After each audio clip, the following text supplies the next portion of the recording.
오늘 하나님 말씀은 남은 자들이 드리는 감사라는 제목으로 로마서 11장 25절 말씀과 누가복음 18장 8절 후반부 말씀을 배우며 예배를 드립니다. 로마서 11장 25절 형제들아 너희가 스스로 지혜 있다 하면서 이 신비를 너희가 모르기를 내가 원하지 아니하노니 이 신비는 이방인의 충만한 수가 들어오기까지 이스라엘의 더러는 우둔하게 된 것이라. 누가복음 18장 8절 내가 너희에게 이르노니 속히 그 원한을 풀어주시리라. 그러나 인자가 올 때 세상에서 믿음을 보겠느냐 하시니라. 아멘. 우리가 지금 보는 그 뉴스에서는 언제나 그렇습니다. 격변하는 국내외 정세라고 말하는데 사실 지금 시사 뉴스들을 보아도 전과 같은 내용은 없고 언제나 편안한 마음을 가지게 하는 기사 찾아보기가 참 어렵습니다. 지난 19년에 시작한 코비드 19은 하나님께서 보내신 전염병이라고 했는데 과연 전 세계를 흔들어 놓았습니다. 각국에서 자국 경제가 죽지 않게 하려고 각종 재정을 풀어 놓았더니 이제는 그 여파로 인플레이션이 생기고 인플레이션을 잡으려고 금리를 올리다 보니까 또 이제는 디플레이션이 생긴다고들 합니다.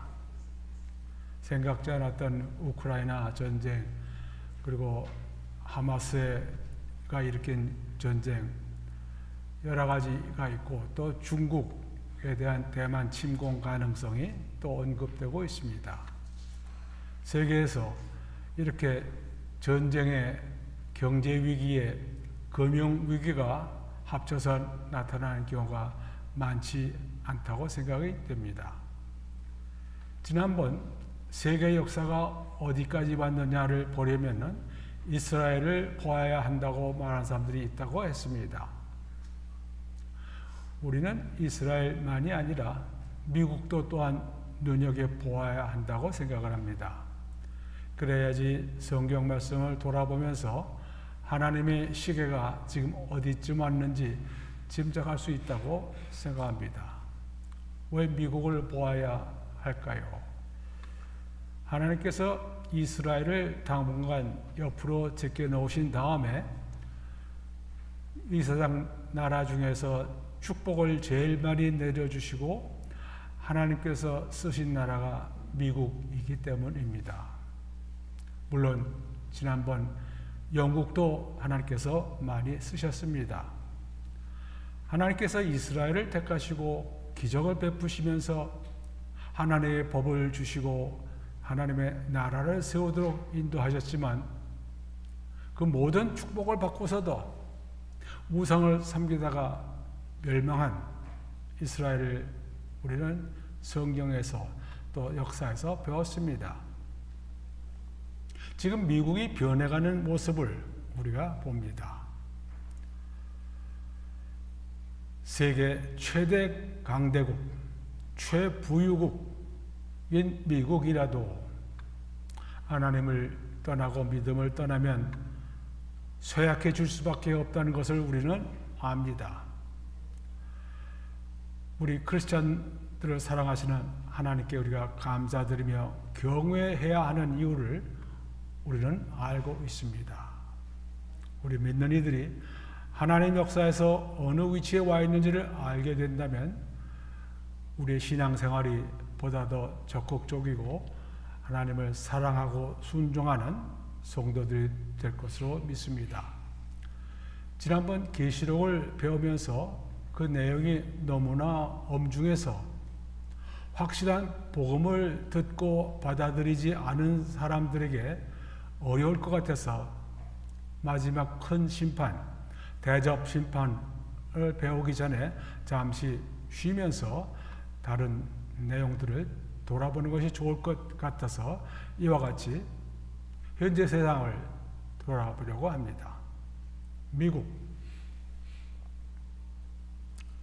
타락한 영국 교회 에서 벗어나 자유롭게 성경적으로 하나님께 예배드리기 위해서 신대륙으로 온 사람들의 후예들에게 기독교 신앙을 강요하지는 않지만 미국의 여러 법은 그 성경 말씀이 배어 들어가 있습니다. 어느 나라도 미국 같은 건국 배경을 가진 나라가 없습니다. 미국은 천연적으로, 자연적으로, 사회, 경제적으로 축복받은 나라입니다. 지리적으로 안보를 저절로 갖게 해주셨고, 하나님께서 주신 천연자원, 광물질들, 석탄, 철광, 석유, 사실 남부러울 이유가 하나도 없습니다.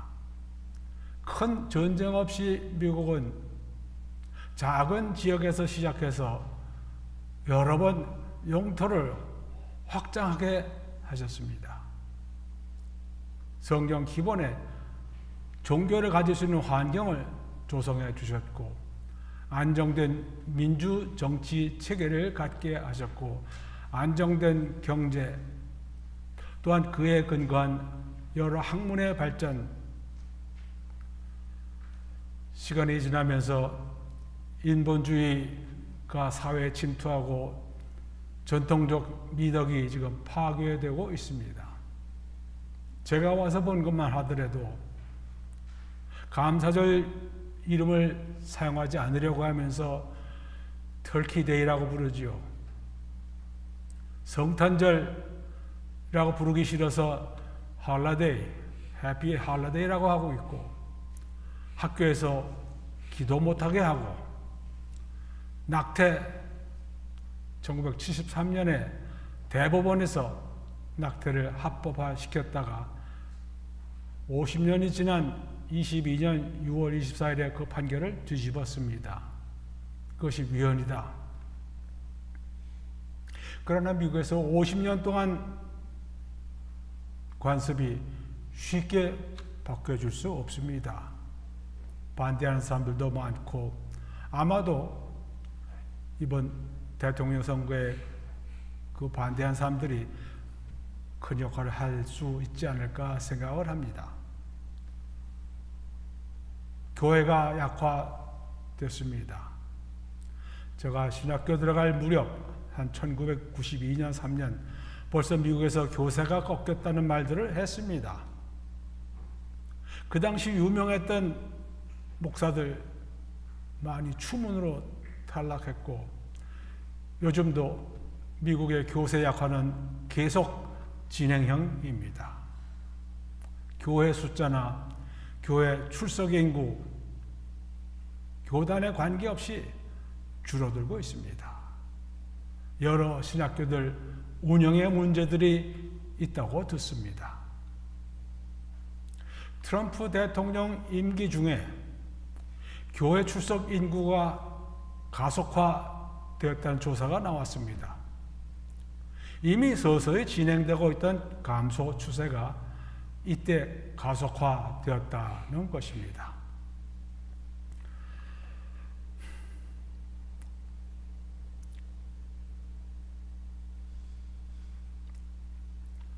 미국에서만 그런 것 아니고 또 한국에서도 마찬가지입니다. 한국 신학교에서 신입생 모집에 정원 미달 경우가 이제 자주 생긴다고 합니다.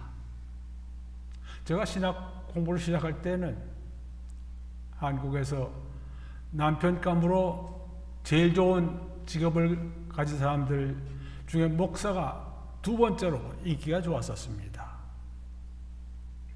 이제 30년, 40년 지나면서 인식 변화가 생겼다고 할 수 있겠지요. 미국에서 동성애자 안수가 문제가 된 지가 오래됐습니다. PCUSA 총회에서 동성애자들의 안수 제한을 폐지했습니다. 그리고 결혼이 무엇이냐? 남자와 여자의 혼인이라는 것을, 그런 정의를 유지하기로 하기는 했습니다. 참 큰일 했습니다. 여러 교회들이 이것으로 인해서 그 교단을 탈퇴한 것을 지금 보았습니다. 지금은 감리교회에서 이런 일들이 일어나고 있습니다.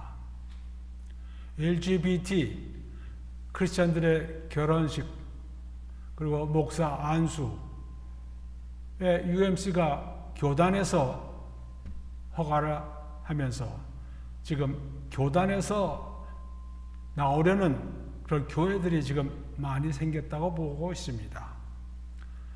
교단에서 나오는 교회들은 약 6,600개 교회 중에서 지금 3,100개가 감리교 교단에서 나왔다고 되어 있습니다. Church of England 벌써 이런 일을 한 지 오래됐습니다. 그러면서 미국 사회 전체 도덕 기준이 타락하면서 최근 뉴스에 미국 고위 공직자들을 상대로 한 매춘 조직이 드러났다고 해왔고, 또 어떤 미국 상원 의원이 외국 기관에서 뇌물을 받은 것이 드러났습니다. 미국 주의회 여자 의원을 성추행해서 문제가 되기도 하고, 또 어떤 사람들은 이제 낙태의 자유가 있다는 것을 미국 헌법에 명기하자, 가상 암호화폐 거래소에서 부정행위들이 드러나서 유죄 확정들을 받기도 합니다.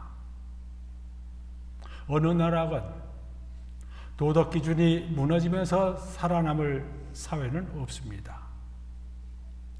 미국 공립학교에서 동성애에 대한 호의적 견해를 갖도록 어린아이들부터 교육시키고 있고, 반대하는 학부모들은 홈스쿨링을 하겠다고 해서 지금 홈스쿨링 하는 가정이 급증하고 있습니다.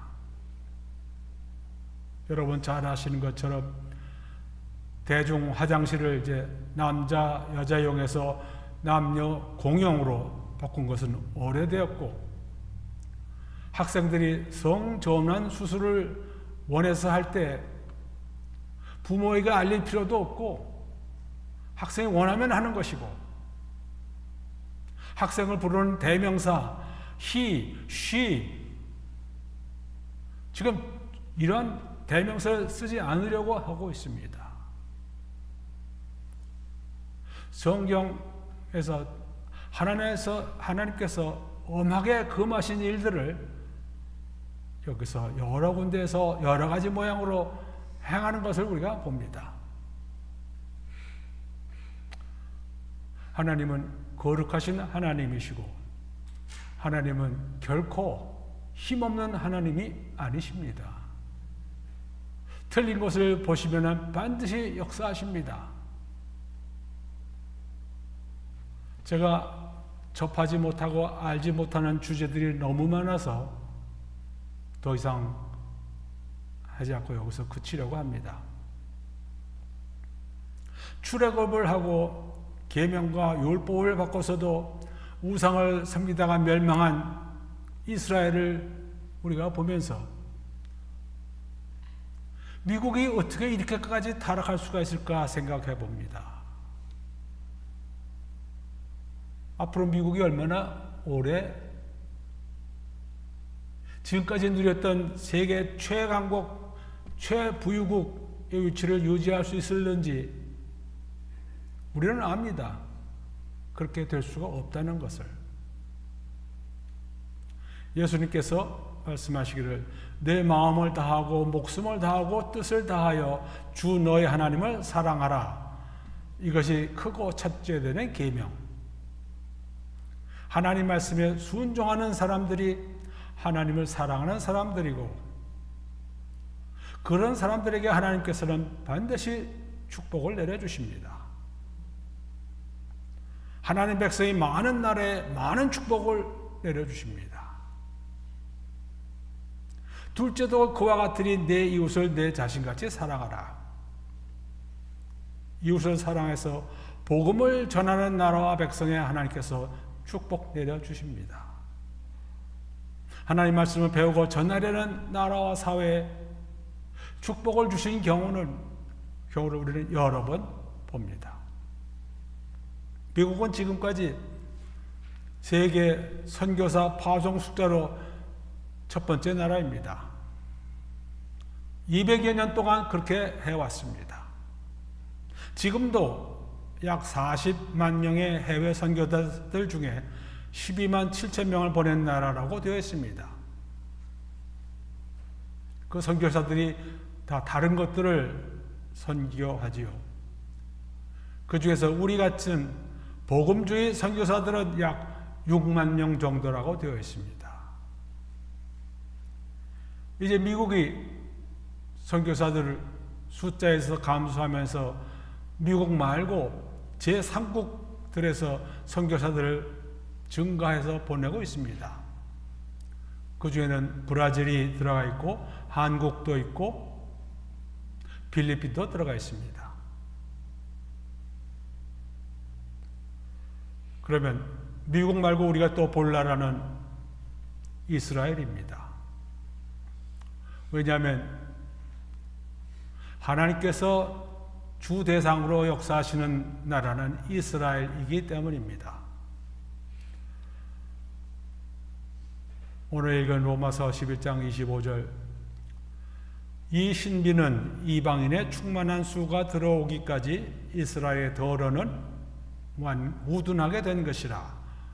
둔해졌다, 혹은 완고해졌다, 혹은 냉담한 채로 되어 있다. 아직도 예수 그리스도에 대해서 냉담한 상태에 있는 것이 이스라엘입니다. 물론 최근에 이스라엘 내에서도 유대인들 중에 예수 그리스도를 믿는 사람들이 많아지고 있다는 보고를 우리가 듣습니다. 그러나 이 세속적 기독교적이 아닌 이스라엘은 미국 개방주의를 따라가는 나라라는 인상을 줍니다. 지금 이스라엘 국회의원들 중에서 약 5%가 동성애자들이라고 합니다. 그리고 이스라엘은 중동 지역에서 LGBTQ, 레즈비언, 게이, 바이섹슈얼, 트랜스섹슈얼, 또 Q는 저가 뭔지 잊어버렸습니다.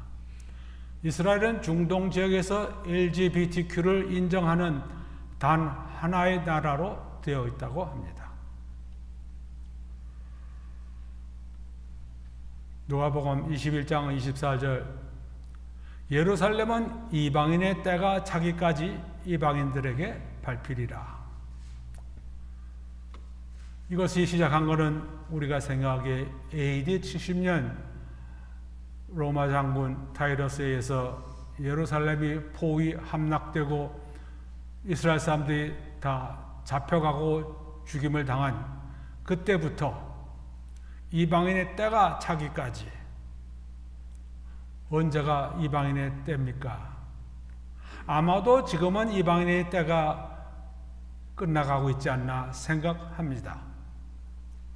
유대인들이 팔레스타인 땅으로 돌아왔고, 아까 본 대로 예루살렘이 이방인에 짓밟히다가 1967년 6.1 전쟁 이후에 우리가 보통 웨스트뱅크라고 부르는 서안 지구와 동예루살렘이 이스라엘 장악하에 들어갔습니다. 그러니까 이방인의 때가 지금 찼다거나 차고 있다고 생각할 수 있겠다 생각합니다. 우리가 지난번 성경 말씀을 배울 때 이스라엘이 원하는 대로, 원해왔던 대로 예루살렘의 성전은 반드시 세워져야 한다, 세워질 것이라고 했습니다. 성경에 나와 있기 때문입니다. 선지자 다니엘이 다니엘 9장 27절과 12장 11절에 말씀하고 있는 내용은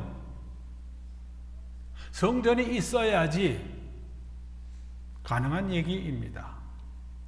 예수님께서 말씀하신 마태복음 24장 14절 선지자 다니엘이 말한 바 멸망에 가증한 것이 거룩한 곳에 Holy Place 성전을 말합니다.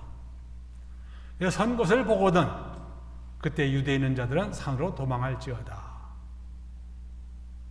지금 성전이 없죠. 다니엘이 말한 내용이나 예수님께서 말씀하신 것이 이루어지려면은 성전이 있어야 합니다. 바울 서신에서도 분명히 데살로니가 후서 2장 3절과 4절에 말씀하고 있습니다. 불법의 사람 곧 멸망의 아들이 나타나기 전에는 그날이 이르지 아니하리니 그는 대적하는 자라 신이라고 불리우는 모든 것과 숭배함을 받는 것에 대항하여 그 위에 자기를 높이고 하나님의 성전에 앉아 자기를 하나님이라고 내세우느니라. 그러기 위해서는 이 멸망의 아들이 나타나서 환난 기간이 시작되면서 성전을 짓게 되고 그래야지 우리가 지난번에 본 계시록 11장 2절 성전 바깥 마당은 청량하지 말고 그냥 두라 이것은 이방인에게 주었은즉 이방인에게 줄 성전이 있어야지요. 그래야지 계시록 11장 2절 말씀이 이루어지는 것입니다. 그리고 그때 42달 대환란 3년 반 기간이 시작되는 것입니다. 그리고 계시록 7장에서 시작해서 하나님의 인치심을 받은 14만 4천 명의 이스라엘 선교사들이 선교하면서 우리가 보기에는 이 사람들 다 죽습니다. 그래서 계시록 14장 1절에 내가 보니 보라 어린 양이 시온산에 섰고 그와 함께 14만 4천이 서 있는데 이들이 다 순교했기 때문에 어린 양 예수님과 같은 몸을 입고 시온산에 쓸 수 있게 됐다고 하는 것입니다.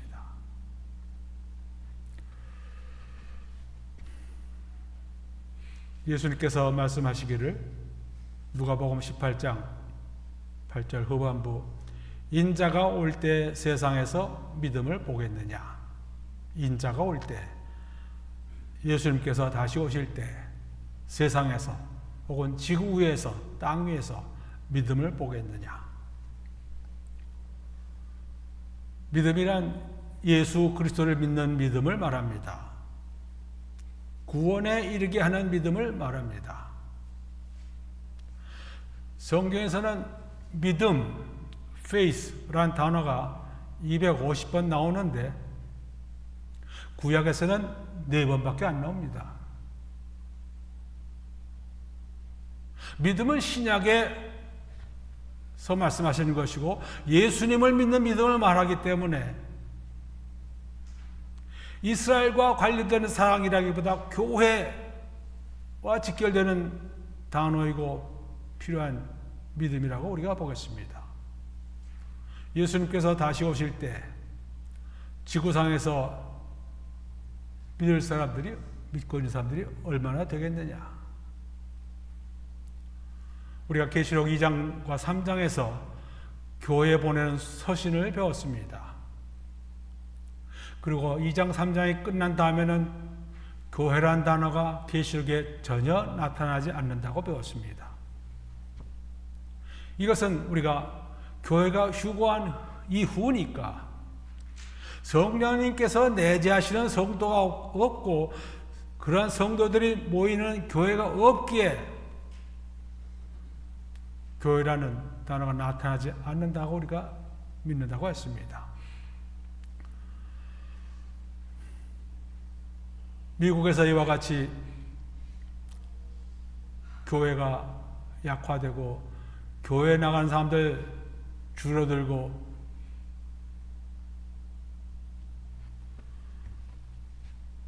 데살로니가 후서 3장 2절 우리를 부당하고 악한 사람들에게서 건지옵소서 하라. 믿음은 모든 사람의 것이 아니니라.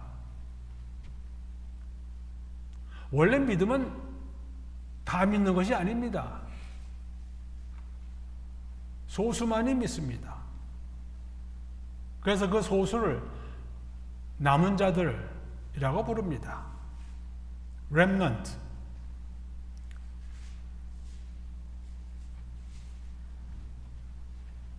하나님께서 야곱의 가족을 위해서 요셉이 애굽으로 팔려가지요. 요셉은 억울하게 형제들에게서 팔림을 받아가지고 애굽에 가서 고생을 했는데, 요셉은 그걸 무엇이라고 부르냐면 창세기 45장 7절, 하나님이 큰 구원으로 당신들의 생명을 보존하고 당신들의 후손을 세상에 두시려고 나를 당신들보다 먼저 보내셨다고 했습니다. 야곱의 후손들, 이스라엘의 후손들을 세상에서 살아남게 하시려고 요셉을 먼저 애굽에 보내셨다. 어느 세상, 어려운 세상이 와도 하나님께서는 하나님의 백성을 남겨두십니다. 소련이 망한 다음에 소그라파에서 복음을 전하겠다고 소련 연방에 들어갔더니 거기에 크리스천 가족들이 아직도 있더라. 공산당 때문에 다 없어질 줄 알았더니 그게 아니더라. 그 사람들의 믿음은 소그라파에서 그 타락한 신앙을 가지고 있는 사람보다 더 건전했고 더 확실했다.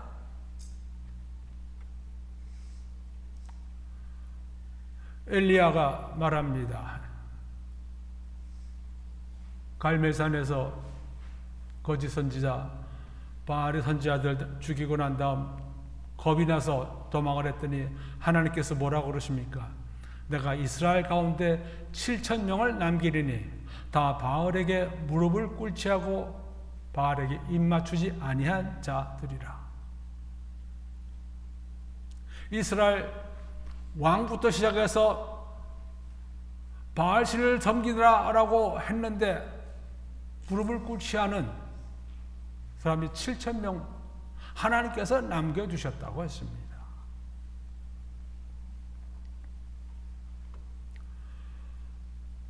세속적 세상에서 해방을 찾고 성경 말씀대로 예배를 드리고 신앙생활을 하기 원했던 영국에서의 청교도들 신대륙으로 와서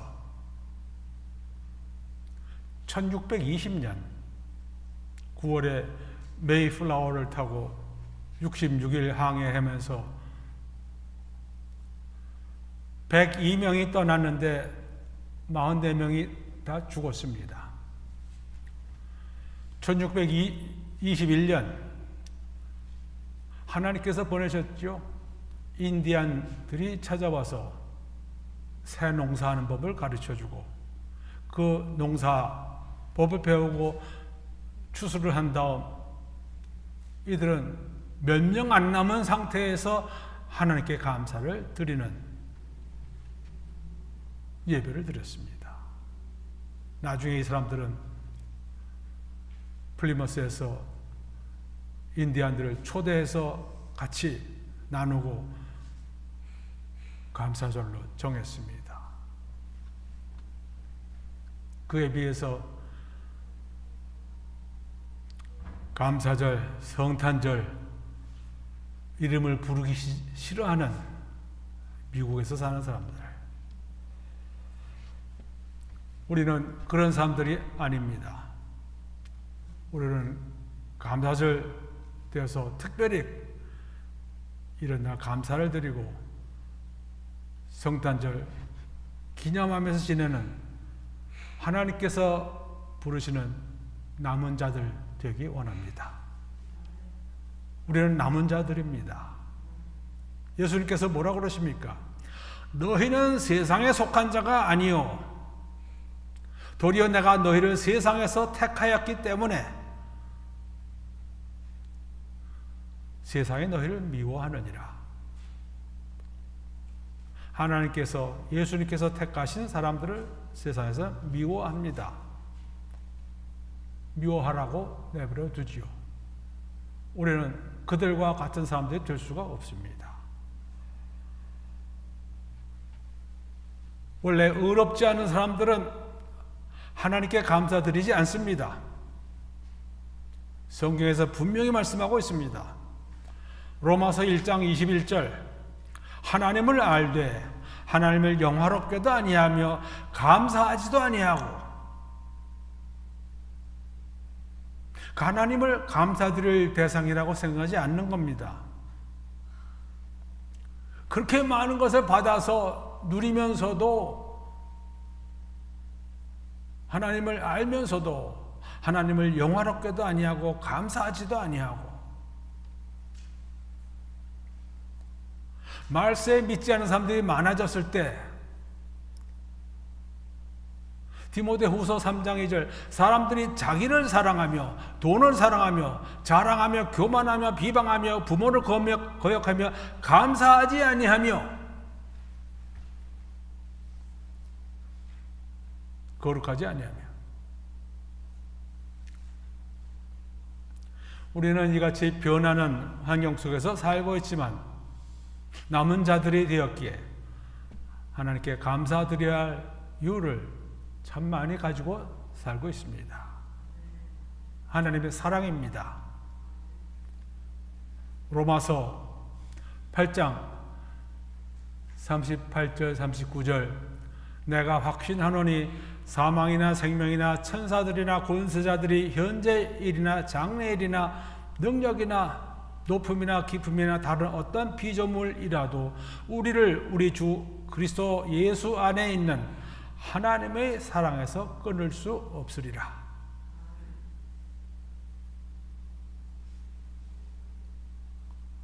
우리를 사랑하시는 하나님의 사랑에서 끊을 수 있는 것이 아무것도 없다. 그래서 그러한 사랑을 알게 하시는 하나님 말씀 많지만은 첫째, 염려하지 말라. 염려하지 말라.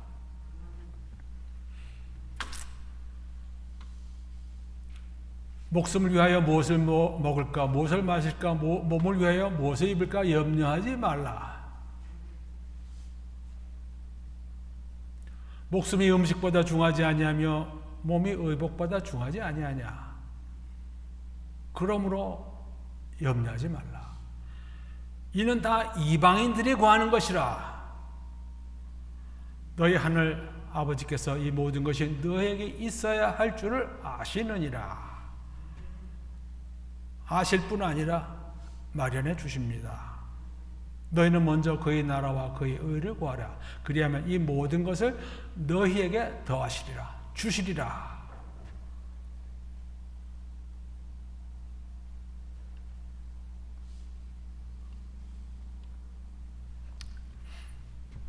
그러면서 사도 바울과 특별히 가까웠던 빌립보 교회 바울은 말합니다. 빌립보 4장 6절 아무것도 염려하지 말고 다만 모든 일에 기도와 간구로 너희 구할 것을 감사함으로 하나님께 아뢰라.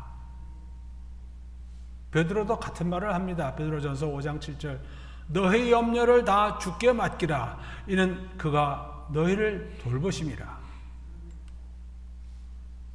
하나님께서 우리를 사랑하신다는 그 표현을 이렇게 하셨습니다. 염려하지 말라. 그래서 하나님께서 우리에게 주신 말씀 중에 하나가 항상 기뻐하라. 우리가 지난번 야외 예배 드릴 때 배웠지요. 하나님께서 이스라엘 백성에게 구약에서 절기를 지어주시고서 그 중에서 3번 이스라엘 남자는 모두 예루살렘에 와서 일주일 동안을 먹고 마시고 즐기라.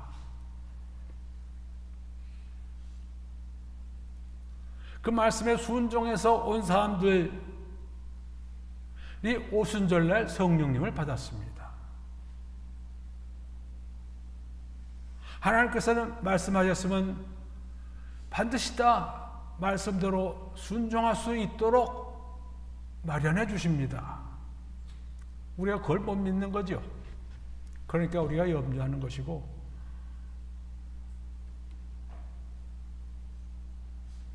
우리는 하나님께서 보시는 남은 자들이기 때문에 하나님의 사랑을 이처럼 받은 사람들이기에 감사를 드리고 염려하지 않고 항상 기뻐하면서 살 수 있도록 베풀어 주시고 보살펴 주시는 사람들입니다. 오늘 감사절 주일을 맞이해서 믿는 이들이 모여서 같이 예배드리고 감사드릴 수 있게 해주신 우리 주님의 은혜 감사드리고 이제 성찬 예식을 시작하겠습니다.